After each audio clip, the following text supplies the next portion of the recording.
Now, the other thing is you probably definitely don't want more fish in this tank, because as the fish are waking up and as they're coming out, there is lots of beautiful fish in this tank, and they've also got lots of growing to do. It's a shame that you didn't measure very well, because you could have fit a much bigger tank.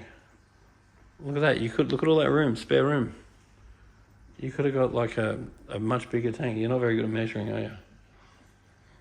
So when these fish grow out of this tank, you've got plenty of room to get a bigger tank.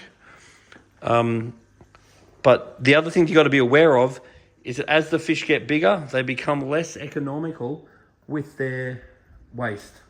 So bigger fish produce more waste. So just be aware that there are a lot of fish in here and they will grow. Whoa, look at the Mapanga. He's beautiful. Jeepers, that is a spectacular fish. Yeah, keep an eye on him. That's a very good looking fish. Look at that. Yeah, so that's an elongatus Mapanga. And they're like hypo. It's a cool tank, man. Looks really good. So the water quality at the moment, pH is nice and alkaline. Ammonia is almost 0. I don't know if I'm going to say 0. I'll say almost 0. Nitrite is 0.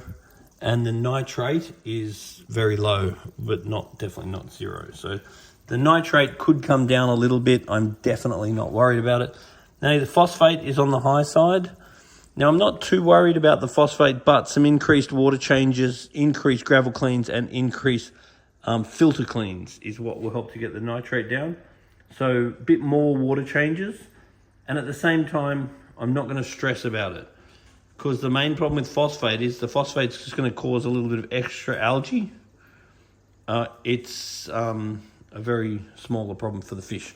Now the KH is currently at about 3, so I'd rather that be higher, and the GH is 17, so I'd rather that be lower. So when I do a water change today, I will not be adding any GH salts, but I probably will add some carbonates just to raise that up a little bit. So all in all, the water's actually quite good. There's just some very small considerations. Whenever I'm moving rocks from an aquarium, what I'll often do is just put a bit of water in the bottom of the bucket, because sometimes you find catfish in the rocks, and when the catfish jump out, you want to make sure the catfish have got some water. So we've just done a little bit of a rescape. Doing a rescape is a very good idea for your own interest. And also, it's fun watching the behavior of the fish while they're all re-establishing their territories and so forth. But it's very good for the fish, because it's like a whole new world for the fish. So giving them a rearrange is like giving them a whole new world to play around in. Now, this is an excellent canister filter. So to clean this out, the first thing we're going to do is unplug it. Then the second thing we're going to do is switch these taps off. So we just go off and off. Then these will pull out like that. Then we can pull the canister away and open it up by opening these big clips. What's particularly fancy about these Aquael canisters is that whoa, look at that. The pre-filter can be cleaned without having to disengage or clean the whole filter. So you can actually just open this bit up and give this area a clean. At the moment, this is very, very dirty. So in a perfect world, we'd do it more often. So I've opened this up and I've just pulled out this little case, and inside it is a sponge. And this sponge, the way we want to clean anything in this unit, preferably, we want to just drain a bit of water out of the fish tank, and then we just want to wring it out. And you're not trying to get it heaps clean. All you're trying to do is get all the crap out of it so the water can pass through it, because you still want all the good bacteria and stuff in there. After we've opened the big set of clips and we've cleaned the pre-filter, we then can open the small set of clips, and then we can pull the whole top up. So I should be able to pull this up. I'm obviously not with the video in my hand. Every single pump is going to have an impeller. So in this case, the impeller's in here. So we just need to pull this impeller out and give it a clean. Everything that pumps water has an impeller, and every impeller needs cleaning every now and then. So I've just pulled the impeller out of there, and see all this slime?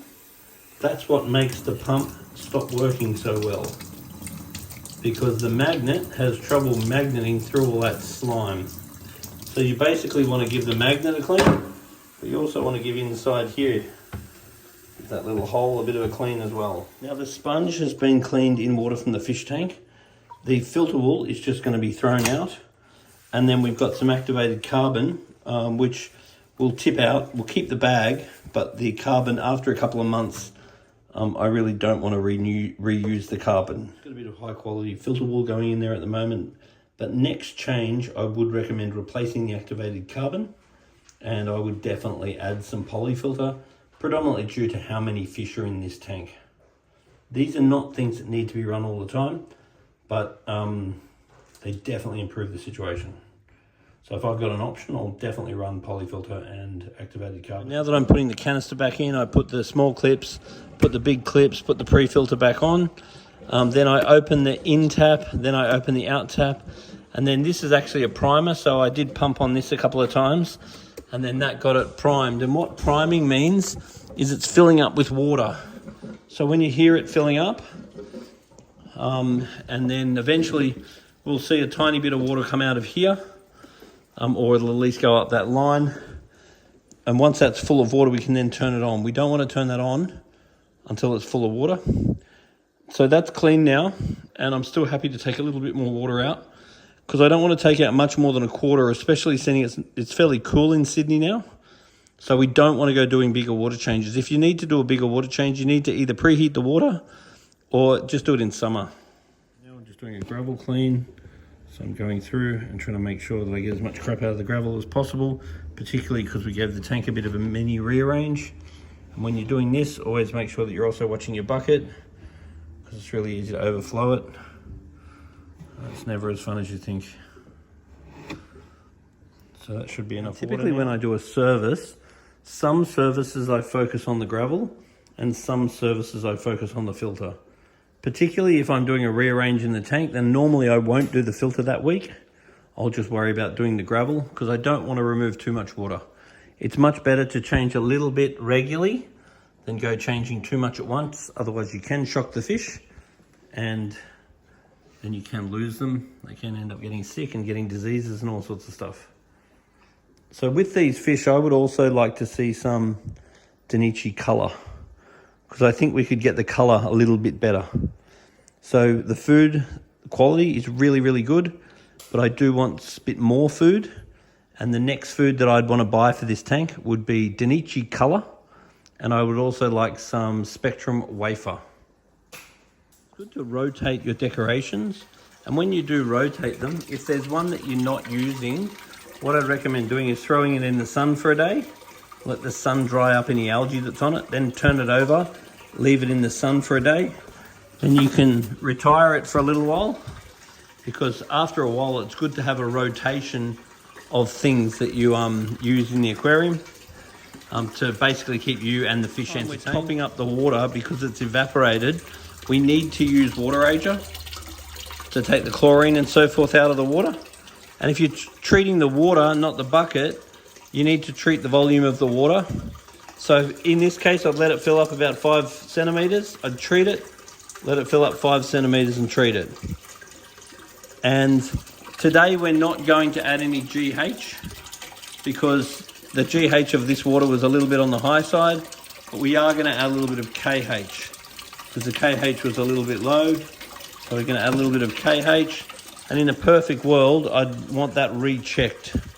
So the idea is add a little bit of KH, see how that buffs it up. Then if need be, just add a little bit again. It's better to add a small amount and later on add a small amount than to go and smash in too much and then find that you've overdosed it, and then suddenly you have to do water changes to get it down.